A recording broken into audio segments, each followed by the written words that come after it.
The Riddle Stone Part 2. Have you read Part 1?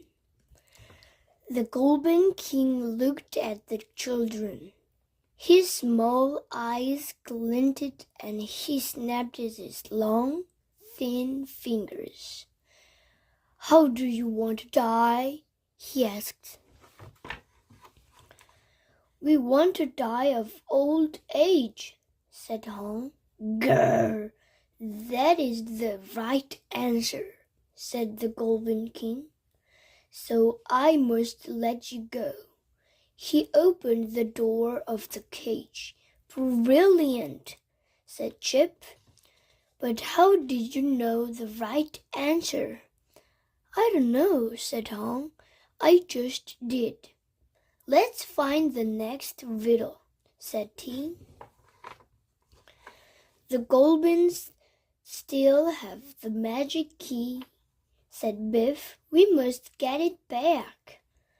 "Give us back your key," said Chip. "No," said the Goblin, "we won't." "Give it back," shouted Chip. "Make us," called the Goblins.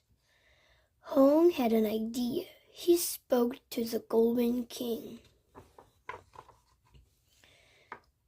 "We will ask you a riddle," Hong said. "You must give us back the key if you can't answer it." "All right," said the Golden King. "What is the riddle?" Hong wrote in the sand, 1 + 1 = 6. "Make this work by drawing a straight line," he said. The Goblins scratched their heads. At last they said, "We can't do it." Hong put a line on the plus. 1 and 1 and 4 add up to 6, said Hong. "Very clever," said the Golden King, and he gave Biff the key. The children went on. At last, they came to a flat desert. There were strange shapes in the sky. Suddenly, the shapes flew down and whizzed over the children's head. "Ouch!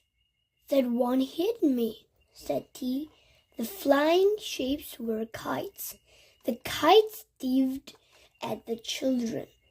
"What is the answer to this riddle?" shouted the kite flyer. "I can be cracked, I can be played, I can be told, I can be made what I am." "I know this one," said Hong. "The answer is a joke." The kite flyer let them pass, but next they came to a wide river. "We can never cross this," said Chip. "It's too deep and dangerous." Then they saw an old man on a raft. "I will take you across," said the old man, "but first answer this riddle. Have you seen children? Half of them are boys. How can this be?" "I know the answer," said Hong. "All your children are boys." "That is right," said an old man. "I will take you across the river." "How do you know the answer to all the riddles?" Tai asked Hong. "I don't know," said Hong. The answers just come to me." The children came to a dark, gloomy forest. The trees were bent and twisted. "What a scary place," said Biff. "I can see eyes looking at us." Suddenly, wolves sprang out of the trees. They had red eyes and long, sharp, white teeth. "They're after us!" yelled Chip. "Run!" The children ran fast, but the wolves were faster. "Quick!" yelled Biff. "Climb a tree!" The children climbed quickly, but Hung was a bit slow. A wolf sprang up at him. The wolf snapped at Hung. It sank its teeth into his back and pulled it off his back. "Help!" yelled Hung. Then a strange woman came out of the trees. The wolves ran up to her. The wolf woman told the wolves to sit. She told the children to climb down. The wolf woman picked up Hung's bag, but she gave it to T. "Answer this riddle," she said. "It lives half its life. It dies half its life. It danced to no music. It drinks with no mouth." This time, T knows the answer. "That's easy," he said. "It's a tree." "Good," said the wolf woman. "The next riddle is at Riddle's Mountain. No one has ever got it right." The children went on.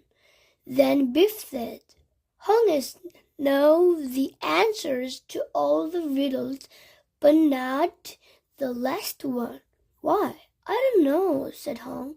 "It's strange," said Biff. By now, they were at Riddle Mountain. "The last riddle will be up there," said T. "Come on." They climbed up to the cave. "What a climb," said Chip. "I'm tired." "Let's have a rest," said T. The children sat down. T took off Hung's bag. Suddenly, the ground began to shake. A stone statue rose up out of the earth. The statue opened its hand and spoke. "Who answers this riddle will be the riddle maker," it said. "This is the riddle," said the statue.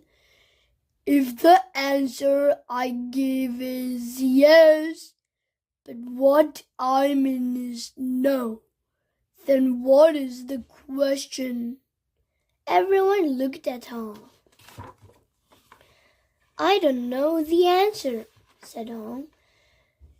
"Neither I do," said T sadly. "We've failed," said Biff. "Wait," said Chip. "I have an idea." "Where is that stone with the Chinese writing?" he asked. "It's in my bag," said Hong. T knew the wolf woman's riddle, and he had Hong's bag, said Biff.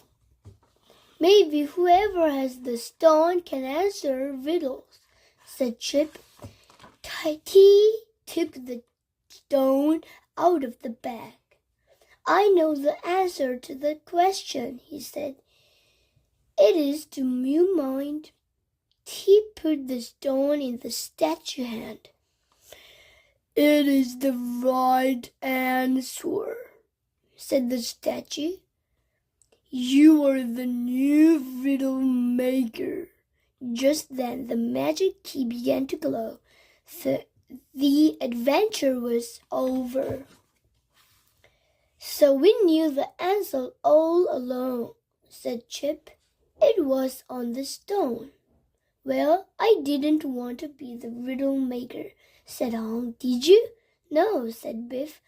"And I never want to hear another riddle." The Riddle Stone Part2.